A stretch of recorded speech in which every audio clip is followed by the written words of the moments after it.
বাংলাদেশের রাজনীতির দাবার বোর্ডে এমন এক চাল দেওয়া হয়েছে যা এর আগে কেউ কখনো কল্পনা করেনি। ভাবুন তো, সরকারের একজন স্বরাষ্ট্রমন্ত্রী আছেন, ঠিক তার পাশেই ডিজিটাল স্ক্রিনে নজর রাখছেন আরেকজন ছায়া স্বরাষ্ট্রমন্ত্রী। অবিশ্বাস্য মনে হচ্ছে? অবিশ্বাস্য মনে হলেও জামায়াতে ইসলামী ঠিক এই পরিকল্পনা নিয়েই মাঠে নেমেছে। ঢাকার রাজনৈতিক করিডোরে যে গত কয়েকদিন ধরে গুঞ্জন শোনা যাচ্ছিল তা এখন আর গুঞ্জন নয়। জামায়াতের অন্যতম শীর্ষ নেতা এবং দেশের প্রভাবশালী আইনজীবী অ্যাডভোকেট শিশির মনির সম্প্রতি এক ঘোষণা দিয়ে রাজনৈতিক বিশ্লেষকদের চোখ কপালে তুলে দিয়েছেন। তিনি জানিয়েছেন, জামায়াত ইসলামী একটি পূর্ণাঙ্গ ছায়া সরকার বা শ্যাডো ক্যাবিনেট গঠন করতে যাচ্ছে। বাংলাদেশের প্রেক্ষাপটে এটি একবারেই নতুন এবং কিছুটা অপ্রত্যাশিত। কিন্তু এই ছায়া সরকার আসলে কি? কেন এটি বিএনপি সরকারের জন্য বড় মাথা ব্যথার কারণ হতে পারে? ছায়া সরকার বা শ্যাডো ক্যাবিনেট কোনো কাল্পনিক বিষয় নেই। এটি মূলত পশ্চিমা গণতান্ত্রিক দেশগুলোর একটি অন্তত শক্তিশালী রাজনৈতিক কাঠামো। একে বলা হয় গভর্নমেন্ট ইন ওয়েটিং বা অপেক্ষমান সরকার।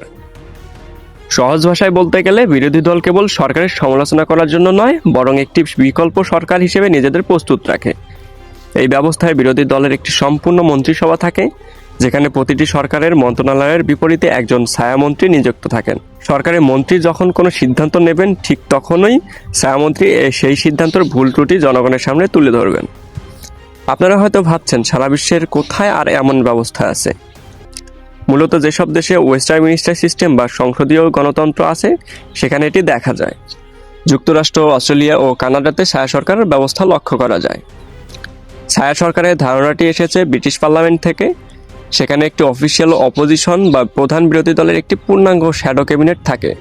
তারা নিয়মিত হাউস অফ কমন্সে সরকারের মন্ত্রীদের করা প্রশ্নের মুখে ফেলে। বাংলাদেশে এর আগে বিচ্ছিন্নভাবে কিছু কথাবার্তা হলেও কোনো বড় দল আনুষ্ঠানিকভাবে পূর্ণাঙ্গ ছায়া সরকার গঠনের সাহসী পদক্ষেপ নেয়নি।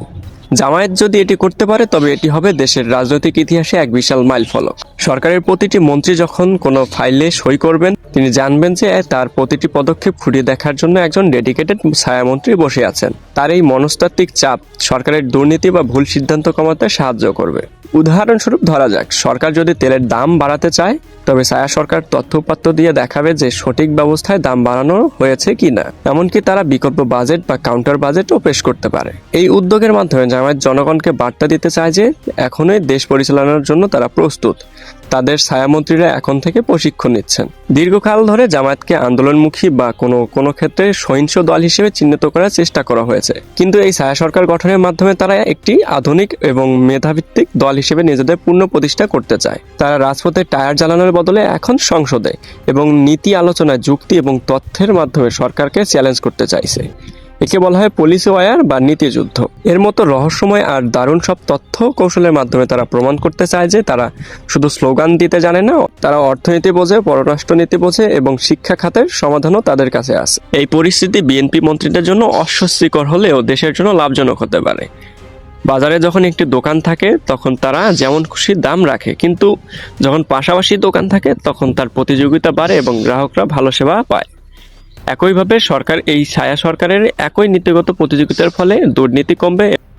মানুষ তুলনা করে দেখতে পারবে কার পরিকল্পনা বেশি বাস্তবসম্মত।